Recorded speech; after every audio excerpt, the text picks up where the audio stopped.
এ দুনিয়ার মুমিন বান্দা বান্দিরা শুনো, বিশেষ করে আমার মা বোনেরা খেয়াল করো। আমার নবী রহমতের নবী বলেছেন, কোন মহিলার উপরে যদি তার স্বামী রাজি থাকে, আর যদি আর মহিলা দুনিয়া থেকে বিদায় নেয়, ওই মহিলার জন্য জান্নাতের গ্যারান্টি নবী দিয়েছেন। আল্লাহর নবী বলছেন, যদি আল্লাহর পরে কাউকে সেজদা করার আদেশ আল্লাহ দিত, তাহলে আমি নবী বলি মালিক দুনিয়ার নারীদেরকে তার স্বামীকে সেজদা করার জন্য আদেশ দিয়ে দিত। এতটা সম্মান, এতটা ইজ্জত আল্লাহ পাক স্বামীকে দিয়েছেন রে আল্লাহর বান্দি। এবার আল্লাহর বান্দি বিবি রহিমা চামচ বানাইলেন, নিজের জিব্বাটারে চামচ বানায়া স্বামীরে তিনি এইভাবে হালুয়া খাওয়া। একদিন জিব্বার মধ্যে একটা পোকায় কামড় মারলো। ওই পোকার কামড় খাইয়া বিবি রহিমা চিৎ হয়ে মাটিতে পড়ে গেলেন, বেহুশ হয়ে গেছেন যন্ত্রণায়। হুশ ফিরার পর স্বামীকে ডাক দিয়া বলেন, স্বামী গো, কেমনে আপনি সহ্য করেন এতগুলি পোকার কামড়? একটা পোকার কামড় আমি সহ্য করতে পারলাম না। আর আজকে আপনি বছরের পর বছর, এতটা বছর যাবৎ কেমনে আপনি পোকার কামড় সহ্য করেন গো স্বামী? একটু আল্লাহর কাছে বলেন, একটু আল্লাহর কাছে চান, আল্লাহ যেন আপনারে সুস্থ করে দেয়। পয়গম্বর আইয়ুব আলাইহিস সালাম বিবিকে ডাক দিয়ে বলেন, বিবি তুমি কি অধৈর্য হয়ে গেছো? তুমি কি অধৈর্য হয়ে গেছো গো বিবি? যদি তোমার কষ্ট হয় তাহলে তুমি চলে যাও। তোমার যদি কষ্ট হয় তুমি চলে যাও, আমার কোনো আপত্তি নাই, আমি তোমার উপর রাজি আর খুশি। ওই দিন যদি ওই বিবিদের সাথে তুমি ওই ঘরে ঘুমাইতে, তাহলে আজ তুমিও দুনিয়া থেকে বিদায় হয়ে যেতে। একা একাই আমি মালিকের কাছে শুধু হাত পাতে তাকায় থাকতাম। অতএব বিবি গো, এমন কথা কইও না। 70 বছর যে মালিক আমারে সুস্থ রাখলো, আর আজকে কয় বছর হইছে? 17 বছর হইছে। 16-17 বছর, এখনো 70 বছরের কাছেও যায় নাই। 70 বছর যদি আমি অসুস্থ থাকি, তাহলে তো 70 বছর সুস্থ থাকার বরাবর হয়, নিয়ামতের বরাবর হয়। এখনো তো বরাবরই হয় নাই। তাহলে কোন মুখে আমি মালিকরে ডাক দিয়ে কইম, আল্লাহ তুমি আমারে সুস্থ করো, আল্লাহ তুমি আমারে সুস্থ করো? কোন মুখে আমি চাইব?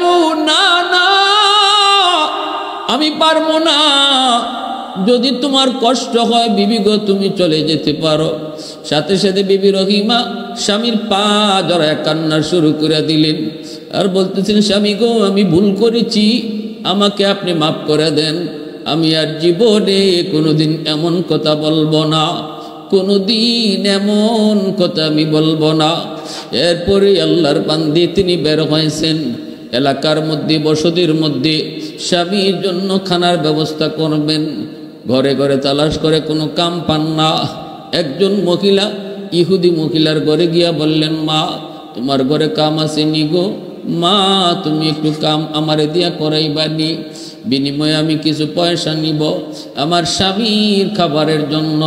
ইহুদি মহিলা কয়, আমার ঘরে কোনো কাম নাই, কোনো কাম নাই, লাগবে না। তিনি বলেন, মা দেও না, মা দেও না, আমার স্বামী আল্লাহর পয়গম্বর, অসুস্থ মানুষ, জঙ্গলের মধ্যে একটা ঝুপড়িতে রাইখা আইছি। ইহুদি মহিলায় কয়, দিতে পারি, তবে বিনিময় লাগবে, খাবার দিতে পারবো, বিনিময় স্যার আমি দেই না। কয়, কি বিনিময় চাও? কয়, তোমার মাথার চুলটা অনেক লম্বা, আমাকে কিছু চুল যদি তুমি দাও, তাহলে এই চুলের বদলা তোমাকে খাবার দিব।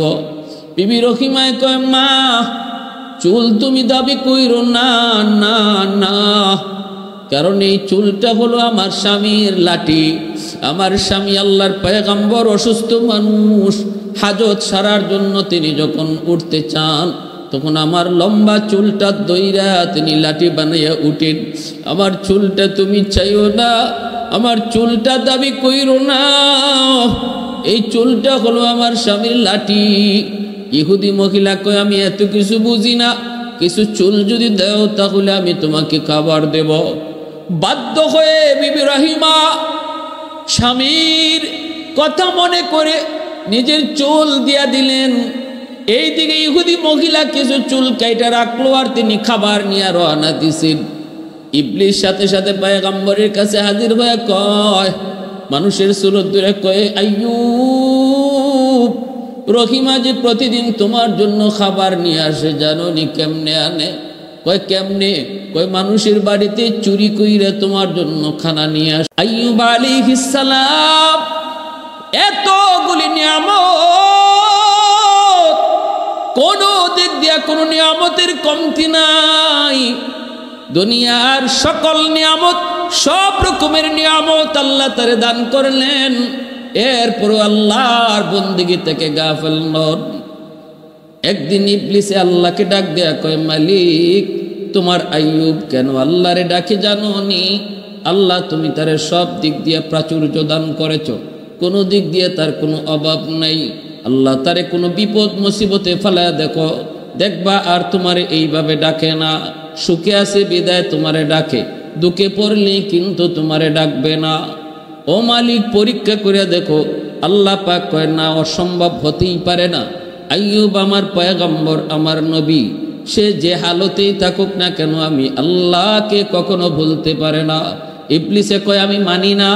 বিপদে ফেলায় দেখো, বন্দেগী করব দূরের কথা, নাম নি মনে আছে এটা দেখো, নাম নি তোমার মনে থাকে এটা তুমি দেখো। আল্লাহ পাক কয়, ইবলিস, তাহলে বুঝি তুই দেখতে চাস? কয়, মালিক, আমি দেখতে চাই। শুরু হয়ে গেল আল্লাহর পয়গম্বর আইয়ুব আলাইহিস সালামের উপর পরীক্ষা। পরীক্ষা শুধু নয়, কঠিন কঠিন থেকে কঠিন পরীক্ষা। এমন একটা দুইটা পরীক্ষায় পড়লেই আমরা ফেল করতাম, এমন একটা দুইটা পরীক্ষায় করলেই আমাদের হুঁশ থাকতো না। প্রথম নম্বর পরীক্ষা হলো আইয়ুব আলাইহিস সালামের যত সহায় সম্পদ ছিল, সম্পদের উপরে একে একে মুসিবতের খবর আসতে লাগলো। একে একে মুসিবতের খবর, অমুক জায়গায় এটা ধ্বংস, অমুক জায়গায় এটা আগুন লাগছে, অমুক জায়গায় এটা ধ্বংস হয়ে গেছে। এইভাবে যত সম্পদ ছিল একে একে সবগুলি সম্পদ ওনার হাতছাড়া হতে লাগলো। যতই বিপদের সংবাদ নবীর কাছে আয়, নবী কিন্তু ভেঙ্গে পড়েন না, বরং মুসিবত বিপদ আসলে পরে আল্লাহ যে দোয়া শিখাইছেন এই দোয়াটাই তিনি পইরে আল্লাহর শুকরিয়া জ্ঞাপন করেন, বরং আল্লাহর আদেশ এবং আল্লাহর সিদ্ধান্তের উপরেই তিনি রাজি হয়ে যান। আল্লাযীনা ইযা সাবাতুহুম মুসিবা ক্বালু ইন্না লিল্লাহি ওয়া ইন্না ইলাইহি রাজিউন। আল্লাহ পাক বলে, যে কোনো মুসিবত তোমাদের উপরে আসুক না কেন, মুসিবতের খবর শোনা মাত্রই তুমি ইন্না লিল্লাহি ওয়া ইন্না ইলাইহি রাজিউন পড়বা। আমরা শুধু মানুষের মৃত্যু সংবাদ শুনলে এই দোয়াটা পড়ি না, না, এই দোয়া শুধু মৃত্যুর সাথেই খাস নয়। যে কোনো মুসিবত, যে কোনো ছোটোখাটো মুসিবতে পড়লো, কষ্টে পড়লো, সাথে সাথে এই দোয়াটা পড়া। অর্থ হলো, আল্লাহ, আমরা তোমারই জন্য, তোমার দিকে সবার যেতে হবে। আজ আমার ভাই, কাল আমি। এইভাবে আল্লাহ পাকের সিদ্ধান্তের উপরে নিজেকে সন্তুষ্ট রাখা। আল্লাহ কয়, ইবলিস, মুসিবতের খবর আমার পয়গম্বরের কাছে আসলো, দেখো একবারের জন্য না শুকরি করে নাই, একবারের জন্য সে বেসবরি করে নাই। আমি আল্লাহর হুকুমকে মেনে নিয়েছে, আমি আল্লাহর সিদ্ধান্তটাকেই মেনে নিয়েছে। ইবলিসে কয়, মালিক, 6টা ফুলা আছে জোয়ান জোয়ান, 6টা ছেলে আছে জোয়ান জোয়ান। আইয়ুব তো মনে মনে এই কথা কয়, সম্পদ গেছে তো কি হইছে, 6টা ছেলে আছে আমার বড় জোয়ান জোয়ান, আমার ছেলে এবং আমি মিলে সম্পদ আবার যোগাবো। ছেলেদের উপরে ভরসা কইরা সে তোমার এই সিদ্ধান্তকে মেনে নিয়েছে। আল্লাহ পাক কই, তাহলে বুঝি তুই আরো দেখতে চাস? কয়, হ্যাঁ, তাহলে আরো দেখতে চাই। 6টা ছেলে এক রুমের ভিতরে ঘুমাইল রে যুবক। রাতের বেলা চাঁদ ভেঙ্গে 6টা যুবক একসাথে এক জায়গায় মারা গেল। মৃত্যুর সংবাদ নবীর কাছে পৌঁছলো। নবী আল্লাহ পাকের হুকুম, আল্লাহর সিদ্ধান্তকে হাসি মুখে মেনে নে।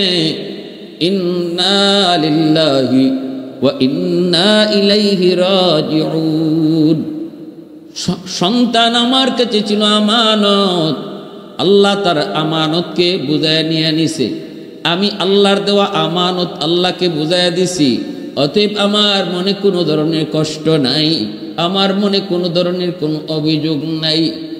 বাবা তোমরা যা পথের পথিক, আমি নবী আইয়ুব একই পথের পথিক। সবাই আমরা আল্লাহর জন্য আমরা একই দিকে রওনা দিব, তার কাছে ফিরে যাব। আল্লাহ কয় ইবলিস শুনছো শুনছো আমার আইয়ুব কি কয়?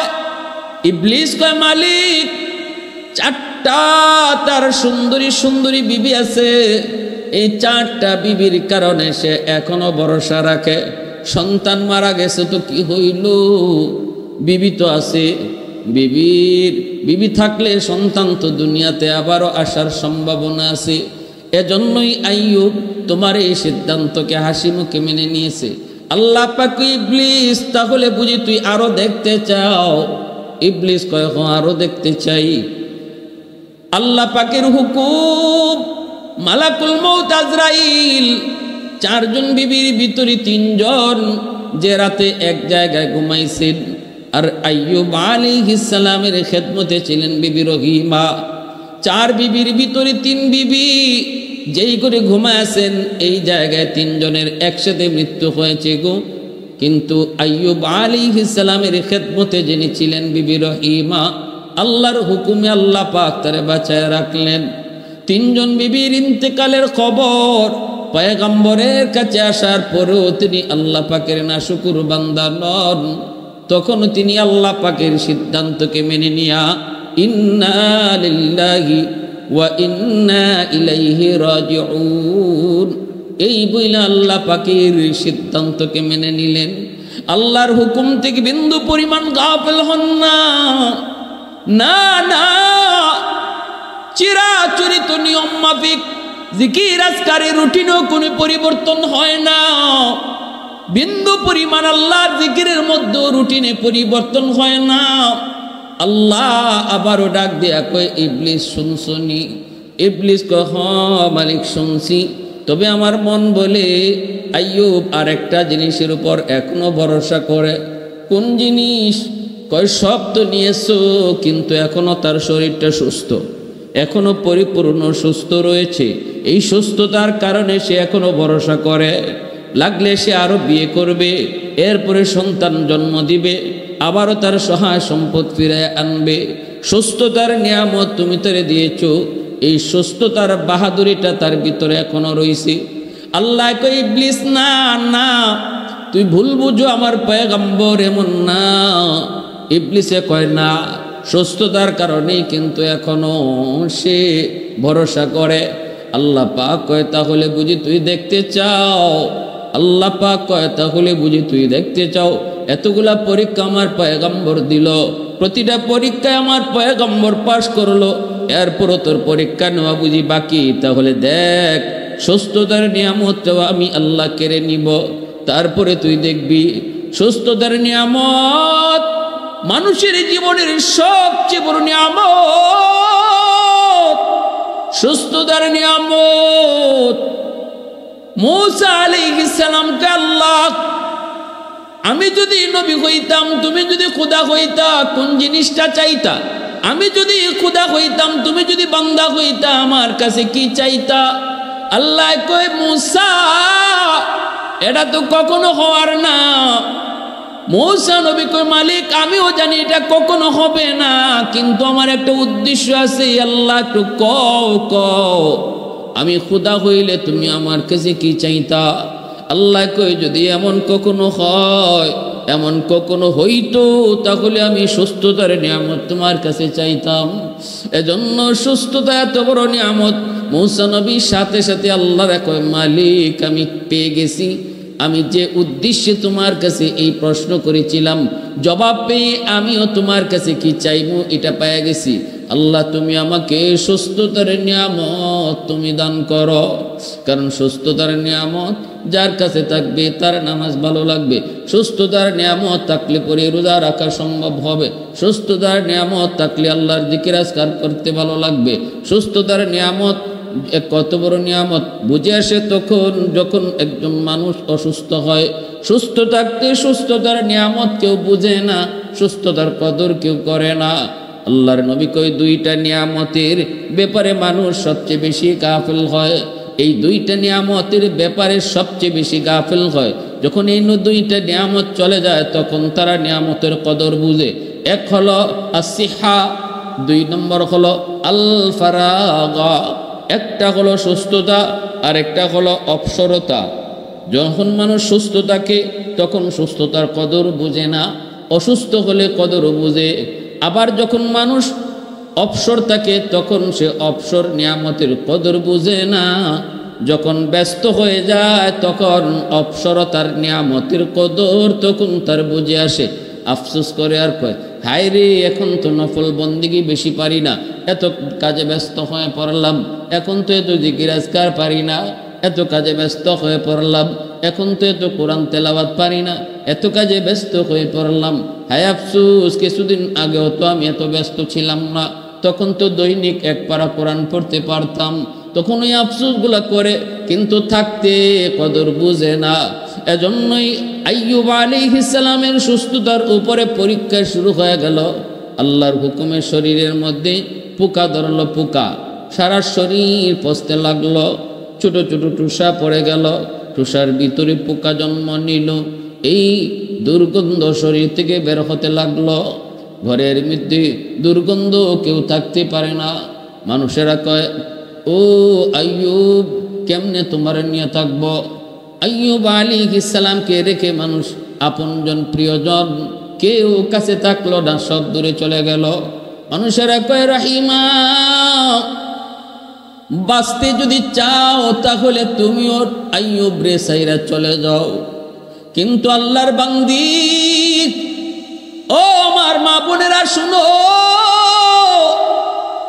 স্বামীর প্রতি কি পরিমাণ ভালোবাসা ভক্তি! দুর্গন্ধে কেউ টিকতে পারল না, কিন্তু বিবি রহিমা মানুষদেরকে ডাক দিয়া কয়, তোমাদের নাকি গন্ধ লাগে কিন্তু আমার নাকি গন্ধ লাগে না। কারণ আমার স্বামী শুধু স্বামী না, তিনি আল্লাহর পয়গম্বর। তোমরা যদি না পারো তাহলে যার যার মতো সরতে পারো, কিন্তু আমি রহিমা জান যাবে গো, আমার স্বামীর খেদমত থেকে আমি দূরে যাব না। কয় তাহলে স্বামীর নিয়ে তাড়াতাড়ি দূরে চলে যাও। রাস্তায় চলে আসলেন, ঘর থেকে এলাকা থেকে মানুষেরা বের করে দেয়, রাস্তায় চলে আসলেন। পথিকেরা কই, রহিমা, তোমরা যদি এখানে বসা থাকো, আইয়ুবের শরীরের দুর্গন্ধের কারণে আমরা চলাচল করতে পারি না গো, অন্য কোথাও চলে যাও। চলে গেলেন হাওরে।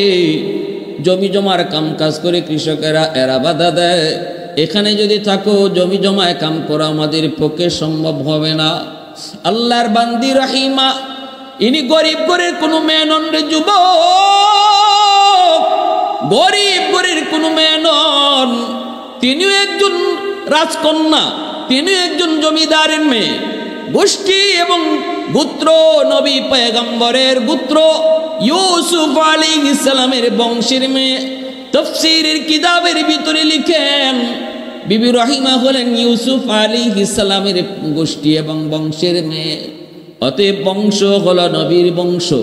আবার সম্পদের দিক দিয়েও বাবা ছিলেন জমিদার বাদশাহ, এত সম্পদশালী সুন্দরী, আবার সম্ভ্রান্ত বংশের একজন নারী, মহিষী নারী। বিবি রহিমা স্বামীকে ছেড়ে যেতে রাজি হন নাই। মানুষেরা কয়, জমি জমায় কাম করতে পারি না, তাড়াতাড়ি করে অন্যত্র চলে যাও। স্বামীকে নিয়ে তিনি চলে গেলেন জঙ্গলে, যেই জায়গায় এলাকার মানুষের ময়লা মূত্র ফলানো হইত। একটা ডাস্টবিন ছিল, যেই ডাস্টবিন থেকে এত দুর্গন্ধ বের হতো, মানুষেরা এর পাশ দিয়ে যাইত না, এত দুর্গন্ধ। বিবি রহিমা আল্লাহর পয়গম্বর আইয়ুব আলাইহিস সালামকে নিয়ে তিনি ওই ডাস্টবিনের কাছে যাই একটা ছোট্ট ঝুপড়ি বানাইলেন, কারণ এটাই মনে করলেন এই দিক দিয়ে মানুষের কোনো যাতায়াত নাই, অতএব আমার স্বামীকে নিয়ে যদি এই জায়গায় থাকি তাহলে কেউ আর বাধা দিবে না। এই জায়গাতেই থাকতে লাগলেন, স্বামীর সেবা করেন, কিন্তু স্বামীরে কি খাওয়াবেন, খানার তো প্রয়োজন। তিনি চলে যেতেন সকালবেলা বসতিতে, গ্রামের ভিতরে যায়া তিনি টুকটাক কাম কইরা কিছু খাবার সংগ্রহ কইরা এই খাবার নিয়ে স্বামীকে তিনি খাওয়াইতেন গো। এ আল্লাহর গোলাম স্বামীরে খাওয়াইতেন হালুয়া পাকাইয়া, কিন্তু এই হালুয়া কেমনে খাওয়াইবেন গো? চামচ দিয়ে মুখে দিতে পারেন না, কারণ পুরা মুখটা পুকে খায়া শেষ করে ফেললো, দাঁতের জামিটা পর্যন্ত পুকে খায়া শেষ করে ফেলেছে। চামচ দিয়া যদি খাওয়াইতে যান, চামচটা যদি ওই ক্ষত জায়গার মধ্যে লাগে তাহলে নবী চিৎকার দিয়া উঠে। আঙ্গুল দিয়েও খাওয়াইতে পারেন না, আঙ্গুলের নখটা যদি ক্ষত জায়গার মধ্যে লাগে তাহলে চিৎকার করে উঠেন, চিৎকার দিয়া উঠেন। আল্লাহ পাক রব্বুল আলামিনের কাছে পয়গম্বর শুধু একটাই আবদার করেছিলেন, মালিক ও মালিক, আমি তোমার কাছে কখনো বেসুবরি করব না, না শুকরি করব না। আল্লাহ শুধু একটা আবদার করি, মালিক 70 বছর পর্যন্ত আমাকে তুমি সুস্থতার নিয়ামত দিয়েছো, একটা দিনের জন্য আমার নিয়ামত তুমি কেড়ে নাও নাই। আজ তুমি আমাকে অসুস্থ বানাইছো, বছরের পর বছর চলে যায়। আল্লাহ তোমার কাছে একটা আবদার করি, তুমি আমার অসুস্থতা দিয়েছো, শুধুমাত্র সবর করার মতো তৌফিক তুমি আমাকে দান কইরো।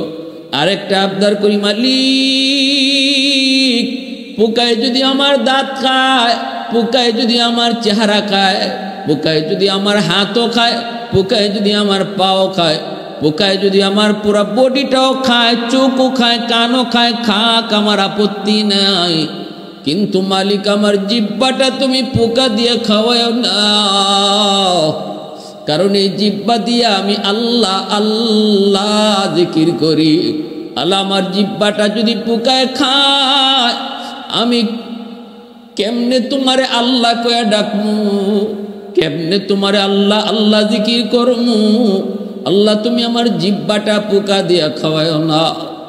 আল্লাহর পয়গম্বর আল্লাহর কাছে আবদার করেছে, মালিক সবর করার তৌফিক দান কইরো।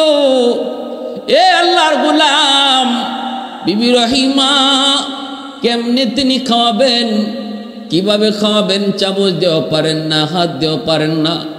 ওই অবস্থায় নিজের জিহ্বাটার মধ্যে হালুয়া উঠাইয়া ওই জিহ্বাটারে চামচ বানাইয়া জিহ্বাটার পয়গম্বরের মুখের ভিতরে ঢুকাইতেন। নিজের জিহ্বাটারে, নরম জিহ্বাটারে ভিতরে ঢুকাইয়া অলকমের কাছে নিয়ে তিনি হালুয়াটা ভিতরে ঢুকাইয়া দিতেন। আল্লাহর বান্দি স্বামীর প্রতি কি পরিমাণ ভালোবাসার ভক্তি! যেই দুর্গন্ধ মানুষ থাকতে পারে না, ওই দুর্গন্ধ মুখের মধ্যে নিজের জিহ্বাটারে চামচ বানিয়ে হালুয়া ঢুকাইতেছেন। এ দুনিয়ার মুমিন বান্দা বান্দিরা শুনো, বিশেষ করে আমার মা বোনেরা খেয়াল করো। আমার নবী রহমতের নবী বলেছেন, কোন মহিলার উপরে যদি তার স্বামী রাজি থাকে, আর যদি আর মহিলা দুনিয়া থেকে বিদায় নেয়, ওই মহিলার জন্য জান্নাতের গ্যারান্টি নবী দিয়েছেন। আল্লাহর নবী বলছেন, যদি আল্লাহর পরে কাউকে সেজদা করার আদেশ আল্লাহ দিত, তাহলে আমি নবী বলি মালিক দুনিয়ার নারীদেরকে তার স্বামীকে সেজদা করার জন্য আদেশ দিয়ে দিত। এতটা সম্মান, এতটা ইজ্জত আল্লাহ পাক স্বামীকে দিয়েছেন রে আল্লাহর বান্দি। এবার আল্লাহর বান্দি বিবি রহিমা চামচ বানাইলেন, নিজের জিহ্বাটারে চামচ বানায়া স্বামীরে তিনি এইভাবে হালুয়া খাওয়া। একদিন জিহ্বার মধ্যে একটা পোকায় কামড় মারলো। ওই পোকার কামড় খাইয়া বিবি রহিমা চিত হইয়া মাটিতে পইরা গেলেন, বেহুশ হয়ে গেছেন যন্ত্রণায়। হুশ ফিরার পর স্বামীকে ডাক দিয়া বলেন, স্বামী গো কেমনে আপনি সহ্য করেন এতগুলি পোকার কামড়? একটা পোকার কামড় আমি সহ্য করতে পারলাম না, আর আজকে আপনি বছরের পর বছর, এতটা বছর যাবৎ কেমনে আপনি পোকার কামড় সহ্য করেন গো স্বামী? একটু আল্লাহর কাছে বলেন, একটু আল্লাহর কাছে চান, আল্লাহ যেন আপনারে সুস্থ করে দেয়। পয়গম্বর আইয়ুব আলাইহিস সালাম বিবিকে ডাক দিয়ে বলেন, বিবি তুমি কি অধৈর্য হয়ে গেছো? তুমি কি অধৈর্য হয়ে গেছো গো বিবি? যদি তোমার কষ্ট হয় তাহলে তুমি চলে যাও, তোমার যদি কষ্ট হয় তুমি চলে যাও, আমার কোনো আপত্তি নাই, আমি তোমার উপর রাজি আর খুশি। ওই দিন যদি ওই বিবিদের সাথে তুমি ওই ঘরে ঘুমাইতে, তাহলে আজ তুমিও দুনিয়া থেকে বিদায় হয়ে যেতে। একা একাই আমি মালিকের কাছে শুধু হাত পাতে তাকায় থাকতাম। অতএব বিবি গো এমন কথা কইও না, 70 বছর যে মালিক আমারে সুস্থ রাখলো, আর আজকে কয় বছর হইছে? 17 বছর হইছে, 16-17 বছর, এখনো 70 বছরের কাছেও যায় নাই।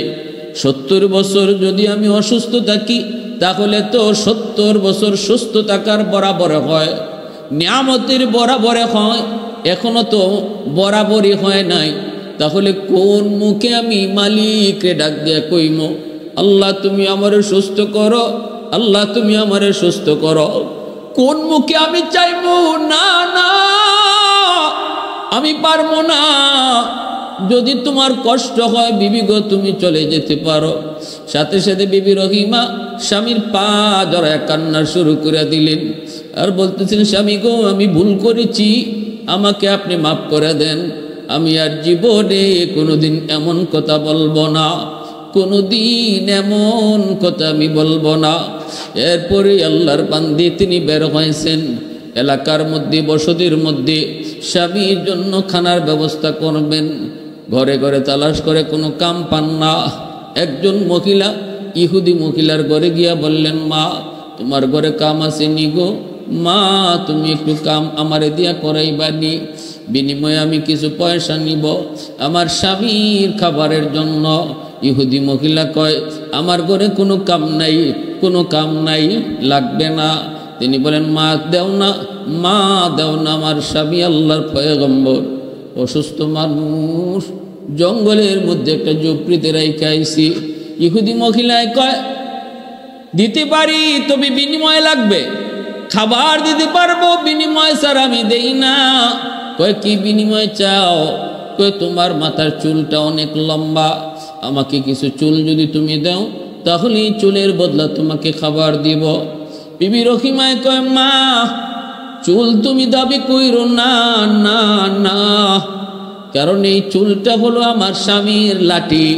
আমার স্বামী আল্লাহর পয়গম্বর, অসুস্থ মানুষ, হাজত সারার জন্য তিনি যখন উঠতে চান তখন আমার লম্বা চুলটা দইরা তিনি লাঠি বানাইয়া উঠেন।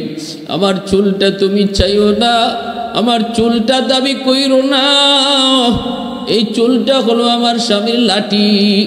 ইহুদি মহিলা কয়, আমি এত কিছু বুঝি না, কিছু চুল যদি দাও তাহলে আমি তোমাকে খাবার দেব। বাধ্য হয়ে বিবি রহিমা স্বামীর কথা মনে করে নিজের চুল দিয়া দিলেন। এইদিকে ইহুদি মহিলা কিছু চুল কাইটা রাখলো, আর তিনি খাবার নিয়ে রওনা দিছেন। ইবলিস সাথে সাথে পয়গম্বরের কাছে হাজির হয়ে কয়, মানুষের সুরত ধরে কয়, আইয়ুব, রহিমা যে প্রতিদিন তোমার জন্য খাবার নিয়ে আসে, জানো নি কেমনে আনে? কয় কেমনে? কয় মানুষের বাড়িতে চুরি কইরা তোমার জন্য খানা নিয়ে আসে। অসম্ভব, আমার বিবি এমন হতেই পারে না, কারণ সে শুধু বিবি নয়, সেও পয়গম্বরের বংশের। সে শুধু বিবি নয়, সেও পয়গম্বরের বংশের। অতএব পয়গম্বরী রক্ত যার দেখে আসি, সে কখনো চোর হতে পারে না। ইবলিস কয়, আমার কথা যদি বিশ্বাস না হয় তাহলে আজকে আসার পরে দেখো, এক ঘরে চুরি করতে যায় তা সে ধরা পড়ে গেছে, তখন তার চুল কেটে দিয়েছে। যদি চুল কাটা পাও তাহলে তুমি বুঝবা সে চুরির ধরা পড়ছে। তোমার কাছে মিথ্যা বলবে, কিন্তু আমি যা বলতেছি তাই ঠিক। আল্লাহর পয়গম্বরী কথা শুইনা বড় কষ্ট পেলেন দিলের মধ্যে। সাথে সাথে কসম করে বসলেন, যদি আমি সত্যি রহিমার চুল কাটা পাই তাহলে আমি তারে 100টা বেত মারব এবং আর তারে আমি বিবি হিসাবে রাখবো না। এই দিকে বিবি রহিমা আসতেছেন, আসা মাত্রই পয়গম্বর আইয়ুব খানা মুখে নেন না, না নিয়ে বলতেছে রহিমা তোমার চুল দেখবো, চুলটা একটু দেখাও। চুলটা দেখতে যাইয়ে তিনি দেখতে পেলেন কিছু চুল কাটা। পয়গম্বর তো রাগান্বিত হয়ে গেলেন, গুসায় ফেটে যাচ্ছেন, সাথে সাথে বলতেছে বিবি গো তোমার খানা আমার লাগবে না, তুমি চলে যাও, চলে যাও। তুমি আমার জন্য খানা আনতে গিয়া বুঝি মানুষের বাড়িতে চুরি করো। চুরি করা মাল আমি খাই না, হারাম মাল কখনো ইমানদার মুমিন হারাম খায় না, হারাম খাইতে পারে না। হারামের ভিতরে কখনো আরাম হয় না। আল্লাহ পাক রব্বুল আলামিন হালাল জিনিসটাকে আমাদের জন্য আল্লাহ পাক রিজিক হিসেবে রাখছেন। হারাম কখনো মুমিন ইমানদারের রিজিক হতে পারে না। যাও তুমি চলে যাও, তুমি চলে যাও, তোমার খানা আমি খাবো না। বিবি রহিমা হাউমা করে কান্না শুরু করে দেন। স্বামীর পা জড়ায় কয় স্বামী গো কসম খুদার আমি চুরি করি নাই, আমি চুর না গো স্বামী, চুর না। আমি খানা পাই না কোথাও। একজন মহিলা আমার চুল কাটার শর্ত দিয়ে আমাকে কিছু খানা দিয়েছে। আমি যতই বলেছি চুলটা চাইও না, সে আর কোনো কিছুই মানে না। আমি শুধু আপনার কথা খেয়াল করে, আপনার কষ্টের কথা খেয়াল করে আমি আমার চুলটা দিয়েছি, তার বিনিময়ে আমি কিছু খানা নিয়ে এসেছি। কিন্তু আইয়ুব আলাইহিস সালাম তিনি কেমনে বিশ্বাস করবেন? সাথে সাথে আল্লাহ জিব্রাইলকে পাঠায়, কই জিব্রাইল তাড়াতাড়ি আমার হাবিবের কাছে, আমার বন্ধুর কাছে যাও, আমার পয়গম্বরের কাছে যাও, জয়া পয়গম্বরকে বলো রহিমা যা কইছে তাই ঠিক, আর আগে যে কয়ে গেছে সে হলো ইবলিস। আর আমার পয়গম্বরে কইও 100টা বেত মারার যে কসম করেছিল, এই কসম পুরা করার জন্য 100টা ছোট ছোট কঞ্চি হাতে নিয়ে একবার শুধু রহিমার গায়ে আঘাত করত, কসম পুরা হয়ে যাবে। জিব্রাইল আমিন আইসা হাজির, নবীকে ডাক দিয়ে বলতেছেন নবী গো রহিমা যা বলছে তাই ঠিক, আর আগে যে বলে গেছে সে মানুষ না, সে আপনার কোনো শুভাকাঙ্ক্ষীও না, সে হলো মানুষের চিরশত্রু, তার নাম হলো ইবলিস। কত বড় শয়তান! ইবলিসের কাজটাই হলো মানুষের সফলতা বন্ধ করে দেওয়া। ইবলিস যখনই দেখে কোনো মানুষ আল্লাহকে পাওয়ার লাইনে আগাইতেছে, ইবলিস তখনই তার পথে বাধা হয়ে দাঁড়ায়। ইবলিসের শরীরে আগুন লেগে যায়। কোনো মানুষ যখন আল্লাহকে পাওয়ার রাস্তায় আগায়, ইবলিসের গায়ে সেটা বরদাস্ত হয় না। কারণ আল্লাহর কাছে ওয়াদা করে আসছে যে মানুষের কারণে আজকে আমি জাহান্নামী হয়েছি, ওই মানুষ কেমন করে জান্নাতে যায় আমি ইবলিস দেখব। এই মানুষ কেমনে তোমার খুশি করে এটাও আমি দেখব।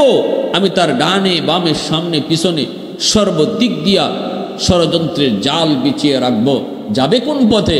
যে পথেই যাবে আমার জালে আটকা পড়বে। কিন্তু আল্লাহ বলে ইল্লা ইবাদাকা মিনহুমুল মুখলাসিন, আমার মুখলিস বান্দা যারা, তাদের বিন্দু পরিমাণও ক্ষতি করতে পারবি না। যারা আমি আল্লাহকে ভয় করে, যারা আমাকে সাথে নিয়ে চলে, তার কোনো ক্ষতি তুই করতে পারবি না। ইমানদার মুমিন ভালো করে মনে রেখো, আল্লাহ রিজিক যা আমাদের জন্য আল্লাহ পাক হালাল রিজিকের ব্যবস্থা করেছেন, হারাম থেকে দূরে থাকতে বলেছেন। হালালের ভিতরে আল্লাহ পাক শান্তি রাখছেন, আর হারামের ভিতরে অশান্তি রাখছেন। সুদ খাওয়া হারাম, ঘুষ খাওয়া হারাম, চিটারি বাটপারি করা হারাম, অন্যের মাল ভক্ষণ করা হারাম। করতে পারো, আনতে পারো, শান্তি পাবা না। শান্তি দেওয়ার মালিক আল্লাহ। টাকায় শান্তি আসে না, সম্পদের ভিতরে শান্তি না, শান্তির মালিক আল্লাহ, এর চাবিও আল্লাহর হাতে। আল্লাহ যদি শান্তি দেয় তাহলেই শান্তি মিলে, আর আল্লাহ যদি শান্তি না দেয়, কোটি কোটি টাকার মালিক হয়েও শান্তি নামক নিয়ামতের দেখা পাবে না। এটা আল্লাহর হাতে। শান্তি যদি কিনতেই পাওয়া যাইত তাহলে দুনিয়াতে গরিব শান্তির কোনো বাগই পাইতো না। সব ধনীরা শান্তি কিনে লই আইতো টাকা দিয়া। টাকা পয়সা তো সব শান্তির জন্য। এই শান্তি যদি না পাইলে তো টাকা দিয়ে কি হইতো? টাকা দিয়ে শান্তি কিনে নিয়ে আসতো। কিন্তু না, আল্লাহ পাক এটা তার হাতেই রাখছেন। দেখবেন গরিব আরামে ঘুমায়, আর কোটিপতি ঘুমের ট্যাবলেট খাইয়েও ঘুম ধরে না। গরিব আরামে ঘুমায়, রিক্সাওয়ালা রিক্সা থামায়া হাতটারে বালিশ বানায় ঘুমায় যায়, আর কোটি কোটি টাকার মালিক মকমলের বিছানায় এসি রুম, এরপরও ঘুম আসে না। আমার ভাইয়েরা, বন্ধুরা, যুবক, এরপরে জিব্রাইল আমিন নবীকে একটা সালাম দিলেন। আল্লাহর পয়গম্বর তিনি সালামের জবাব দিতে একটু দেরি করলেন। আল্লাহ রব্বুল আলামিন জিব্রাইলকে জানাইছে, জিব্রাইল, আমার পয়গম্বর আইয়ুব পরীক্ষায় উত্তীর্ণ হয়ে গেছে।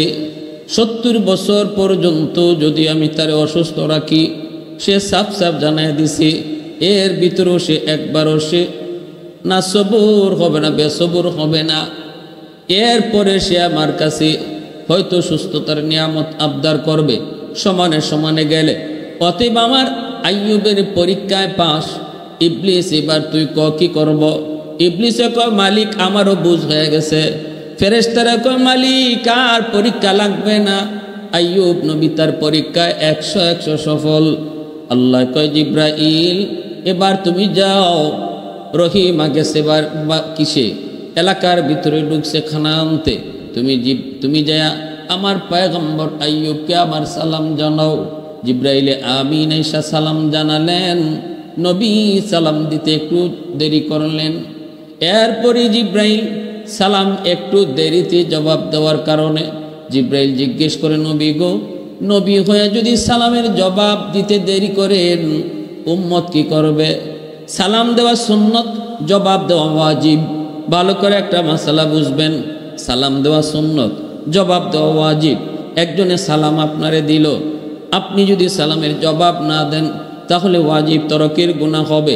সালাম যে দিল, সে না দিলে তার গুনাহ হইত না। কিন্তু কেউ যদি দেলায়, তার জবাব আপনাকে দেওয়ানোই লাগবো, না দিলে আপনার গুনাহ হইব। কবিরা গুনাহ কি জাত গুনাহ? কবিরা গুনাহ হইব। ওয়াজিব তরকের গুনাহ হলো কবিরা গুনাহ। এজন্য সালাম যে দেয় তারে জবাব শোনায়া দিতে হয়। মুখে মুখে মনে মনে জবাব দিল জবাব হয় না। সালামের জবাব সালাম দাতাকে শোনায়া দিতে হয়। এটা হলো সালামের জবাব দেওয়ার তরিকা। আমাদের সমাজে কিছু মানুষ আছে, সালাম দিলে পরে উত্তর না দিয়ে কয় মাথা ঝুঁকি দিয়ে কয় কুইয়া কোনো জবাব হয় না। সালামের জবাব দিতে হয় ওয়ালাইকুম আসসালাম ওয়া রাহমাতুল্লাহ তারে শুনাইয়া। আর রাজনৈতিক কিছু সালাম আছে, আসসালামু আলাইকুম, হ্যাঁ তুলে, এটাও কোনো সালাম না। সালামের গোষ্ঠীও না, সালামের বংশও না, সালামের সয় না। কিছু মানুষ আছে আসসালামু আলাইকুমও কয় না, কয় সালাম আলাইকুম। সাম শব্দ আরবিতে মরণ। আমরা সালাম দেই তোমার উপর শান্তি বর্ষিত, আর যে সালাম আলাইকুম কয় এটার অর্থ হইল তুই তাড়াতাড়ি মর। এটা দোয়া করলো না, এটা বদ্দুয়া দিল, তো বদ্দুয়া দিল। অতএব সালাম কোনো ফ্যাশন না, সালাম কোনো মোশন না, সালাম কোনো ক্রেডিট না, সালাম কোনো বাহাদুরি না, সালাম কোনো রাজনৈতিক ইশারা না। সালাম হইল আল্লাহকে খুশি করার একটা এবাদত। এটা এবাদত করলে যে আগে দেয় তারে আল্লাহ পাক 10টা সওয়াব দান করে। কোনো রাসূল যে সালাম আগে দেয় তারে 100টা নেকি দান করা হয়। জবাব অবশ্যই দিতে হবে। যে সালাম দিল তারে শোনায়া জবাব দিতে হবে, শোনায়া জবাব দিতে হবে। প্রিয়ারে হাজিরিন, এজন্য আইয়ুব আলাইহিস সালাম একটু দেরি করছেন। জিব্রাইল আমিন বলছেন, নবী গো, আপনি দেরি করলেন কেন? পয়গম্বর আইয়ুব সাথে সাথে নিজের উজর পেশ করেন আর বলেন, ওগো আল্লাহর ফেরেশতা জিব্রাইল, আপনি যখন আমাকে সালাম দিয়েছেন তখন আমার জিহ্বার মধ্যে একটা পোকা ছিল। পোকাটায় আমার দাঁতের মারি খাইতেছে। আমি যদি ওই সময়ে সালামের জবাব দিতাম তাহলে আমার জিহ্বা থেকে পোকাটা হয়তো মাটিতে পড়ে যেত। আমি ভয় পেয়েছি কিয়ামতের ময়দানে এই পোকা যদি আল্লাহর কাছে নালিশ করে, আল্লাহ তোমার পয়গম্বর আইয়ুবের জিহ্বায় বসাছিলাম, আমারে খাইতে দেয় নাই, জিহ্বা থেকে ফালাইয়া দিছে। কি জবাব দিব, কি জবাব? এই ভয় আমার অন্তরের ভিতরে আসলো।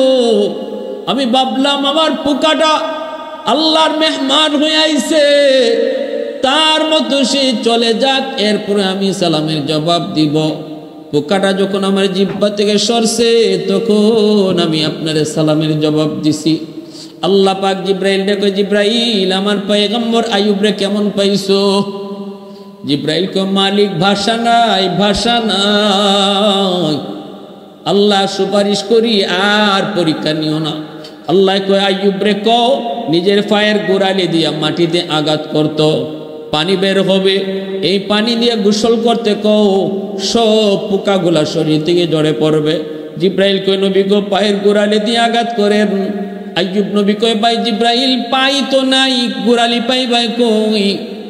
জিব্রাইল কয় যতটুকু আছে এতটুকু দিয়ে আঘাত করেন। আঘাত করা মাত্রই পানি বের হতে লাগলো। এই পানি দিয়ে আপনি গোসল করেন, পানি পান করেন। গোসল করলেন, পানি খাইলেন, সাথে সাথে শরীর থেকে ঝরঝর করে সবগুলি পোকা পড়ে গেল। আল্লাহ পাক রব্বুল আলামিন কয় আইয়ুব গোসল করে উঠা মাত্রই দেখবা তুমি পূর্ণ 25 বছরের যুবক। নবী দেখতেছেন তার সেই পূর্ণ যৌবন ফিরে এসেছে, পূর্ণ যৌবন ফিরে এসেছে। আল্লাহ পাক রব্বুল আলামিন হারানো যৌবন আবার তারে ফিরিয়ে দিলেন। তিনি বৈশা রয়েছেন একটু দূরে, জিব্রাইল আমিন চলে গেলেন। বিবি রহিমা আসলেন স্বামীর কাছে। আয়েশা দেখেন যেখানে ঝুপড়ি ছিল ঝুপড়িতে স্বামী নাই, ভয় পেয়ে গেছেন। আল্লাহর কাছে কান্দে, মালিক আমার স্বামীর বুঝি বাঘে খেয়ে ফেলেছে। তাকায় দেখেন উঁচা একটা জায়গায় একটা যুবক বসা, পিছন দিক দিয়া চেহারা ঠিক মতো দেখা যায় না। কাছে যায় পিছন থেকে ডাক দিয়া বলেন, কে গো তুমি? ওখানে আমার স্বামী ছিলেন অসুস্থ, আল্লাহর পয়গম্বর। তুমি কি তারে কখনো দেখেছো? তুমি কি তারে দেখেছো? আমি তো তারে জায়গায় পাইতেছি না। নাকি তারে কোনো বাঘ ভাল্লুক খেয়ে ফেললো? নবী কোনো জবাব দেয় না, জবাব দেয় না। বারবার জিজ্ঞানোর পর এইবার তিনি জবাব দিয়ে কয়, রহিমা কারে তুমি কি জিগাইতেছো? যারে তুমি জিগাইতেছো সেই তো তোমার স্বামী আইয়ুব। এই বইলেই তিনি চেহারাটা ঘুরাইলেন, ঘুরাইয়া বিবির কাছে গেলেন আর গিয়া বলেন, রহিমা দেখো তো 25 বছরে আমার যে যৌবন কালটা ছিল ওই যৌবনের চেহারাটা একটু খেয়াল করো। খেয়াল কইরাই তিনিও চিনে ফেললেন স্বামীরে, সাথে সাথে বুকে জড়ায় নিলেন আর বলতেছেন, বিবি গো এটা মালিকের পরীক্ষা ছিল। আমি পরীক্ষায় পাশ করার কারণে আল্লাহ পাক আমার হারানো সকল নিয়ামত আল্লাহ আবার ফিরিয়ে দিছি। আল্লাহ পাক রব্বুল আলামিন বিবিদেরকেও আল্লাহ ফিরিয়ে দিছে, সন্তানও আল্লাহ আবার ফিরিয়ে দিছে, ক্ষমতা আল্লাহ ফিরিয়ে দিছে, সহায় সম্পদ সব কিছু আল্লাহ ফিরিয়ে দিছে। এমনকি বলা হয়েছে তাফসীরের কিতাবে, আইয়ুব আলাইহিস সালাম যে দিক দিয়া যাইতেন ওনার পিছন দিক দিয়া এরকম স্বর্ণের বৃষ্টি পড়তো।